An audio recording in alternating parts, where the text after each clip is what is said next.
Our last night on Lake Alamo was great. We're enjoying the added room in our new camper we've decided to call Dutch. Our next destination is Wickenburg, Arizona.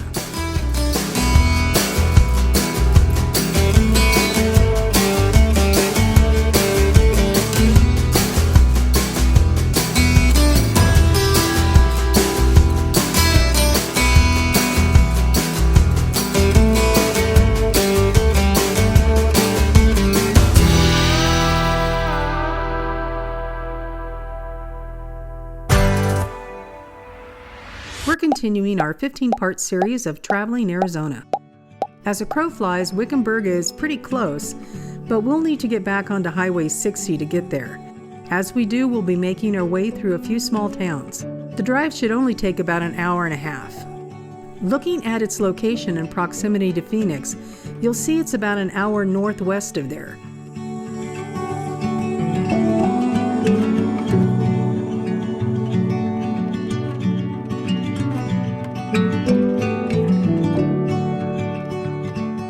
The town of Wickenburg is an historic western town.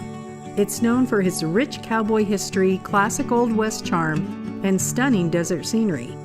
Founded in the mid-1800s during a gold rush, it was one of Arizona's earliest settlements and has preserved much of its frontier spirit. Wickenburg is perfect if you want a quieter, more authentic Arizona experience without the hustle and bustle of a bigger city. We're boondocking 6 miles away from town. We'll talk more about this location and why we chose it on another video. For now, we're concentrating on the town of Wickenburg.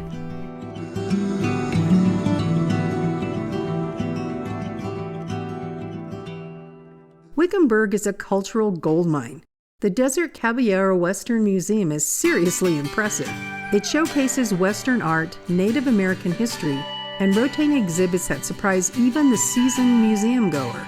You'll find over 400 works of Western art featuring renowned artists such as Frederick Remington, Charles Russell, Maynard Dixon, and contemporary talents like Tim Cox. You'll learn about 150 years of Wickenburg's history, from its mining origins to its modern-day transformation as a team roping capital of the world.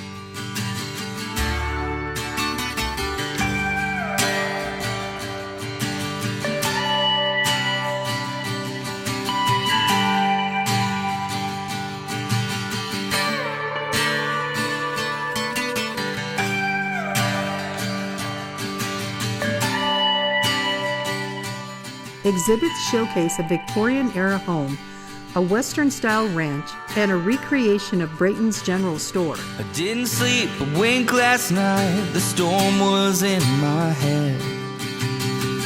I was contemplating, tossing and turning in my bed. This is how it feels when all the welcomes have worn out. I guess the jig is up, it's time I head out. I'm leaving this town, I'm taking the same horse as before, not coming back around. If you feel like showing me the door, not gonna say see you later, cause you know I'm superstitious. I'll take one last kiss and all of your well wishes, cause I'm leaving this town.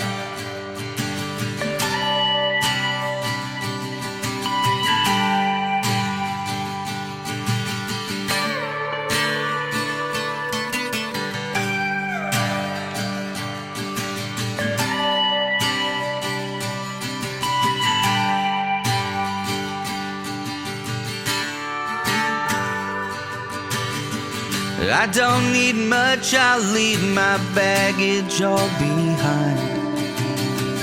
Don't know where I'm going, who I'll be, or what I'll find. Gonna head out west until the money all runs out. Looks like the sun is up, it's time I head out. I'm leaving this town, I'm taking the same horse as before, not coming back around. If you feel like showing me the door, not gonna say see you later, 'cause you know I'm superstitious. I'll take one last kiss and all of your well wishes, 'cause I'm leaving this town.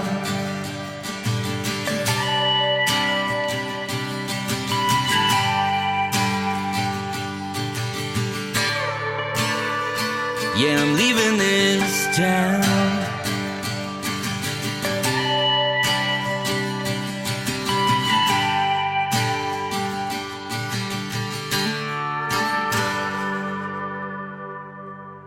Mr. Hyder, who is the livery stable down the way? Looks like you folks just came in off the train from Prescott. They don't call that route the G-line for nothing. Nothing like having a hologram appear before you to get your attention. Just a short walk away is the Cultural Crossroads Learning Center. It's included in your admission to the museum. Something that I didn't realize until today was that the horse has been a powerful, enduring symbol of heroism. The horse has become synonymous with the iconic image of a gallant hero, charging fearlessly into battle or embarking on an epic quest. Downtown Wickenburg is deserving of your attention. The spirit of the Old West is very much alive here.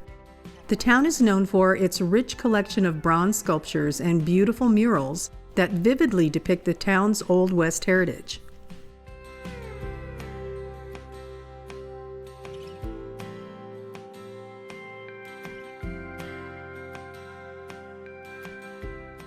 Wickenburg is named after Henry Wickenburg, a German immigrant and prospector who discovered the Vulture Mine in the 1860s.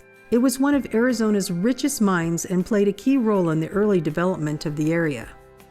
Walking through the town, we found quaint shops and places to eat.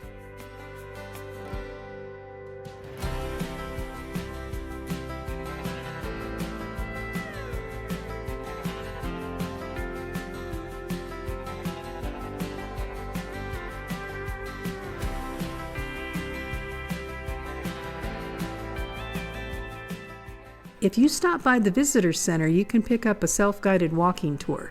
As you walk around, look for a series of large bronze statues and 16 smaller linking pieces. Collectively, these sculptures are known as the downtown characters. They portray historical figures such as a school teacher with luggage, representing a young teacher arriving by train in the early 1900s. At the jail tree, you'll hear about how residents got creative when they lacked a physical jail to contain prisoners. There's an interesting story. For many years, they used this old mesquite tree as a city jail. The incorrigible reprobates were chained up to... Wickenburg, Arizona offers a fascinating glimpse into the railroad heritage through the historic Santa Fe Depot and train display. Located on North Frontier Street, the outdoor exhibit features two significant pieces of railroad history: the Santa Fe Railroad steam locomotive 761 and a Southern Pacific drover caboose.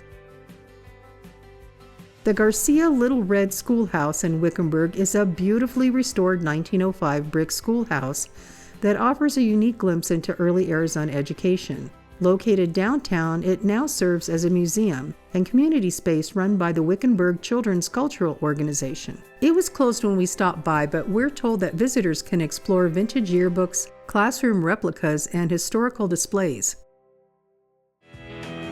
Everything here is about the cowboy, so we figured we'd try some cowboy cooking. While most places that display TVs have sports playing, this place has old westerns. This is the hub's kind of place. Good food and a fun atmosphere.